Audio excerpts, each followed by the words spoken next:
Hello viewer, my name's Don, and I do appreciate your company on this visit to Key West, Florida.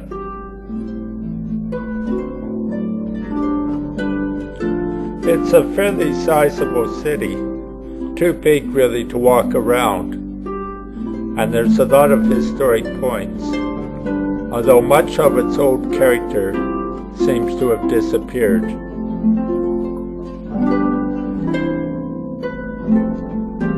The old section of the town is mainly at the west end and revolves around Duval Street and Truman Avenue.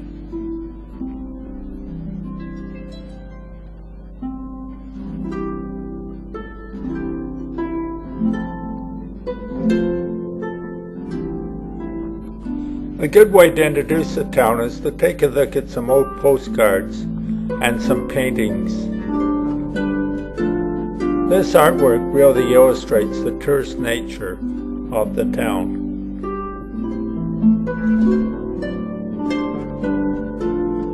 I guess I've visited the city maybe 5 times.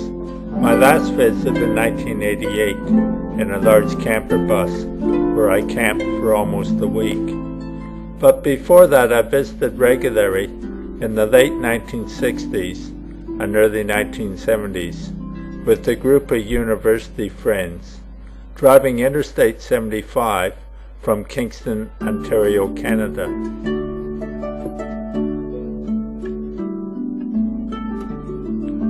It was always great fun sending postcards back to my snowbound friends in frigid Canada during the Christmas holidays.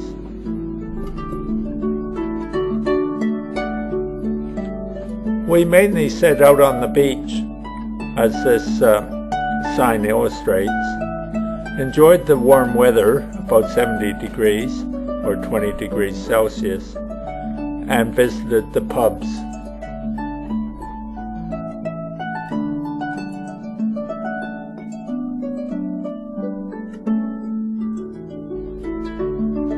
For many artists, the lighthouse is a center of attraction.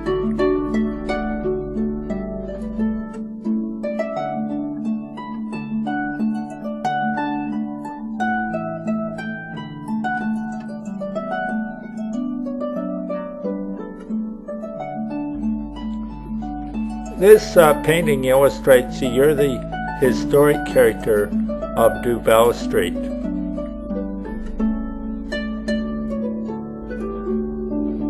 A modern photograph shows that it still has a bit of character in spite of the gross commercialization.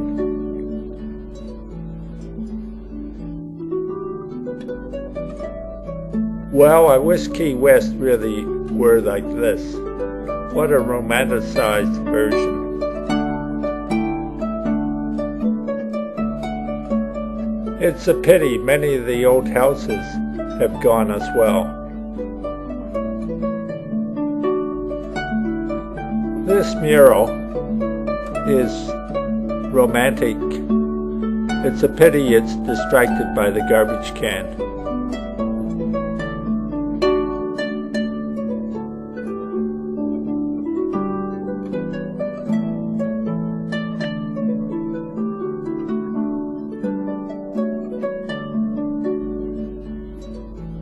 Many tourists arrive in the city of Key West on board large luxury cruise ships that tie up regularly to the wharfs.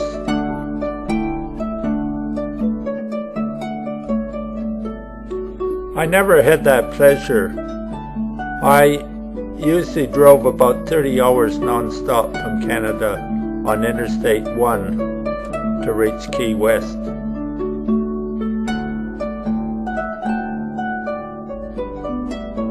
Part of the fun was crossing the overseas highway, a continuous chain of bridges joining very small islands.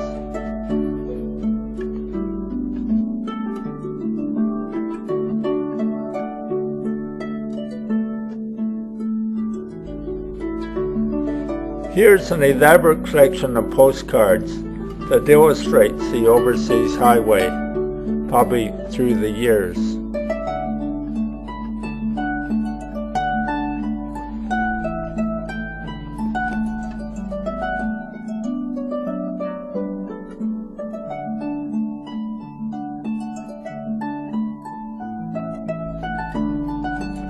St. Paul's Anglican Church.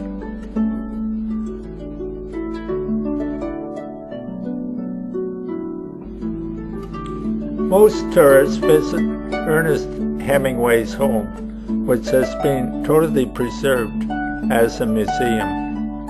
It's even got an online camera.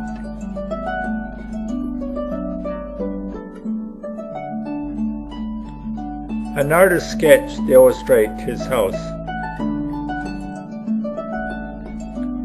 Another drawing.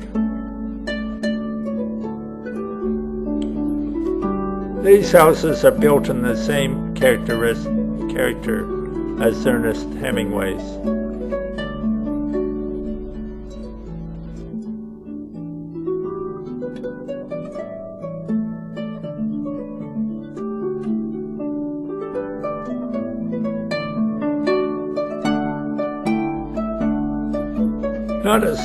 Not in as good repair as Ernest Hemingway's house, but the shutters illustrate construction for a tropical climate.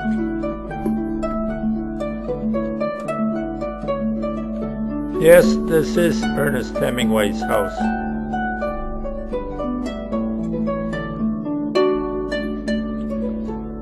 Ernest Hemingway's study, preserved from when he was there.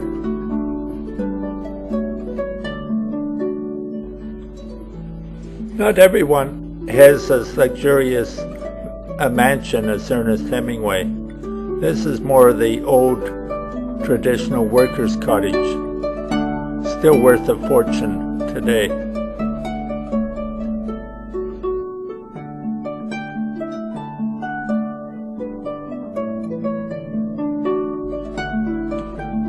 Well, the reason I visited Key West is for the beach and the warm weather. So let's have a look.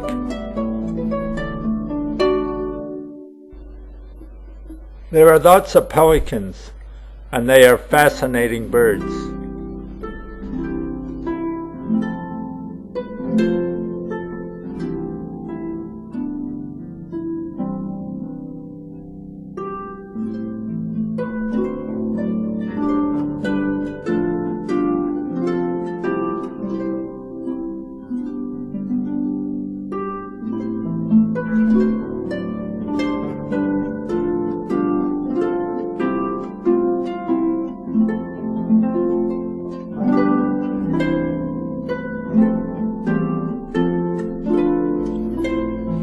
I always tried to do some snorkeling and even went skin diving and scuba diving at Pennycamp Reef on occasion. Here is some brain coral.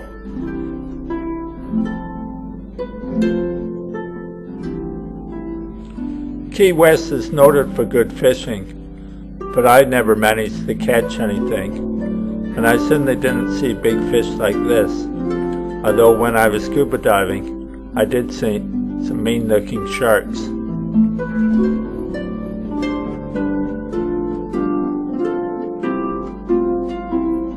Sit back and enjoy a beer.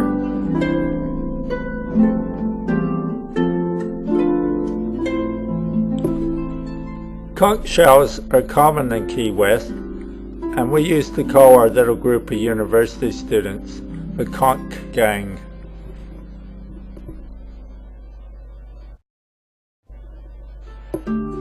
We frequently went to Sloppy Joe's bar for a beer, and it's got a full-time web camera if you're interested.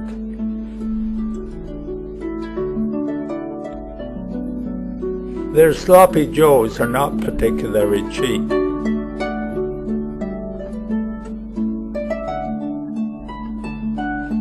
Here's a view of the interior, and at night you can see the sign at the end on the webcam when all the lights are turned out.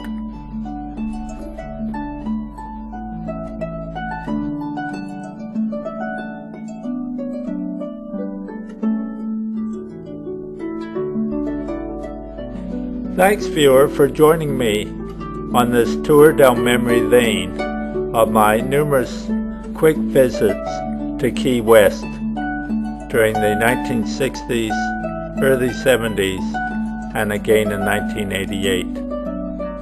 I hope you have a really good day.